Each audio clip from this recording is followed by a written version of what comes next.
During the summer initiation season, at least 20 initiates have lost their lives in the Eastern Cape as a result of illegal initiation practices.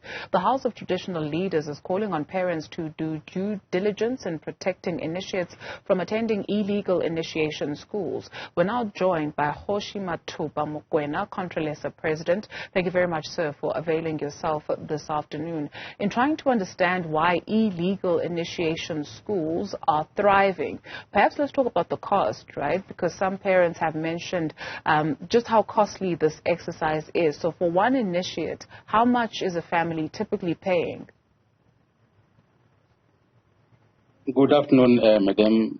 I might not have the exact amount of how much is paid because it differs from area to area. But usually, for example, in Limpopo and Mpumalanga, the highest paid amount there when you take your child to initiation school, it's not more than 800 rand, and some it's even less than that. Now, in the Eastern Cape, I don't know what's happening, but what we are noticing there is that there are young ones who graduated last year, and this year, for some reasons, they want to conduct initiation school. Those guys are inexperienced. They knew nothing about it because themselves, they are still early graduates. That's the problem why we're facing this challenge. As Contralesa, we are saying this is no more a challenge but a national disaster, and it needs extraordinary measures. Those extraordinary measures might mean, among other things, is to identify those people who are given the responsibility of looking after those kids to be punished severely, and they must be arrested as soon as possible, Madam. Just to perhaps get some clarity on this, so are we talking about 10 initiates having passed away or 20 initiates having passed away during the summer initiation season? Yeah, in the Eastern Cape, unfortunately, it's 20.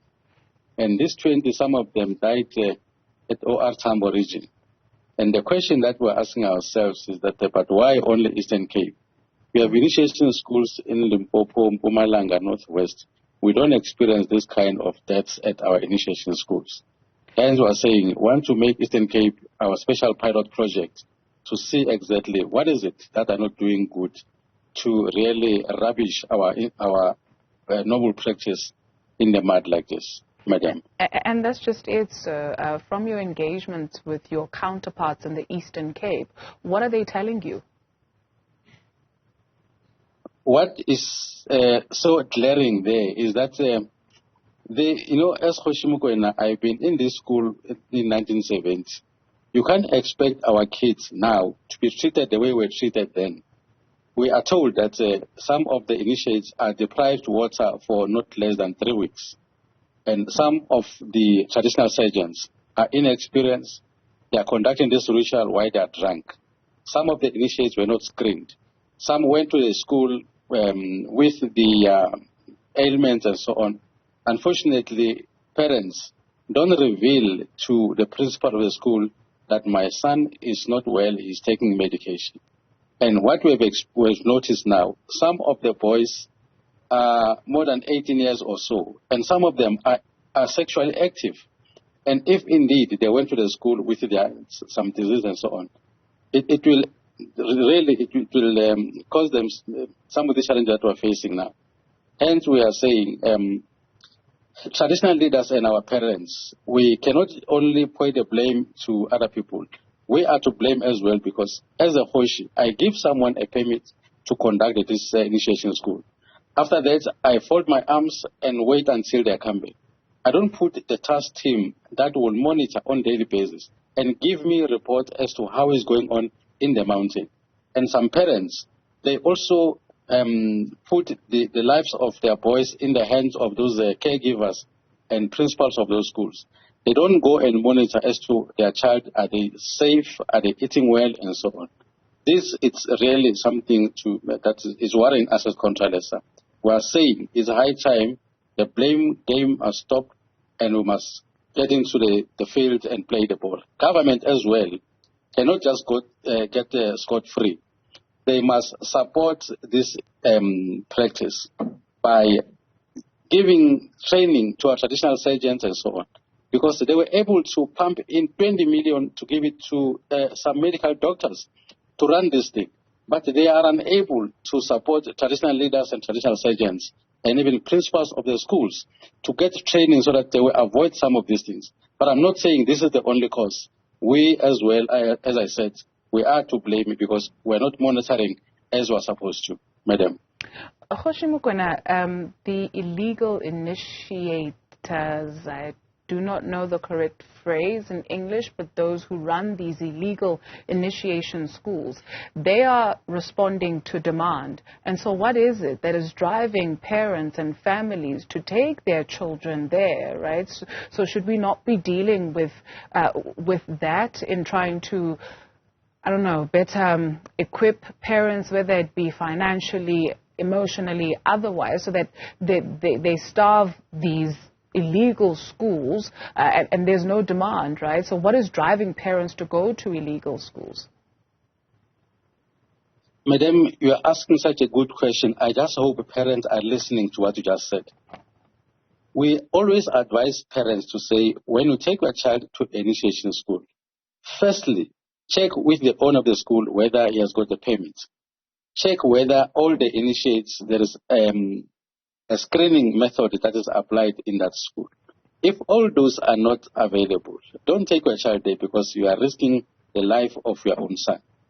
And again, what we are noticing is that some of those bogus initiation schools, even if my son gets ill, they are afraid to invite medical doctors because they are aware that because the school is illegal, if you invite a medical doctor, obviously, you are now exposing yourself to say, here is a school, but unfortunately doesn't have permits. Hence, you are saying, government must not smile. They must just come heavily on those who are running illegal initiation schools, because that's where things are happening. Many of these deaths are happening at those schools because they are unable to call for any assistance if a situation gets out of hand. As Contralesa was saying, law enforcement agencies, please assist us, come on board as well. When someone is charged for running an illegal initiation school, please assist us. Just lend in heavily on them so that it sends a strong message to even those who might want to try the following year, Madam.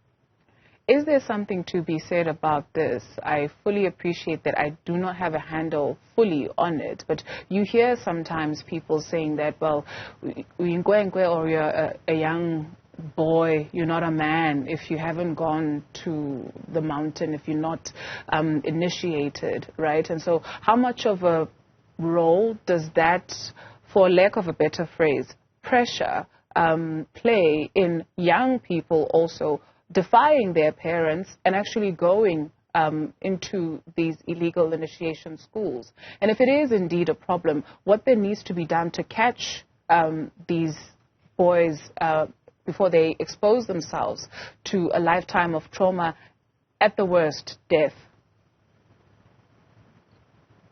I am so excited to be interviewed by someone who's clued up with issues. Those questions really are so penetrating. Indeed, this peer pressure is really really causing such havoc to our young ones, to an extent where in one region in the Eastern Cape, some boys went and circumcised themselves, avoiding to be called Inkwenkwe and so on. In Soto, we can't talk because there's cloud here, we can't talk because now that thing will really put pressure on someone to go to any school, regardless of whether it is legal or illegal. And it is true, Madam, this is really something that I don't know what can we do as parents or as people, as leaders, to say to people, even if they say those things, you still remain a human being. You lose or own nothing. But I understand that in the Eastern Cape and even some other places in Limpopo and Mpumalanga, if you are not from the initiation school, to some people you are regarded as they're not complete. But we are saying you can still be a human even if you didn't go there, because it depends on your culture whether it permits you to go there. We want to make a call to people to say, please don't put pressure on those who did not go to initiation schools. because they end up trying to avoid being laughed at by their peers to go to some of these bogus initiation schools, and that's where trouble will start. I'm very grateful for that question, Madam. Kgoshi Mokoena is the president of Contralesa. Thank you very much, sir, for availing yourself this afternoon.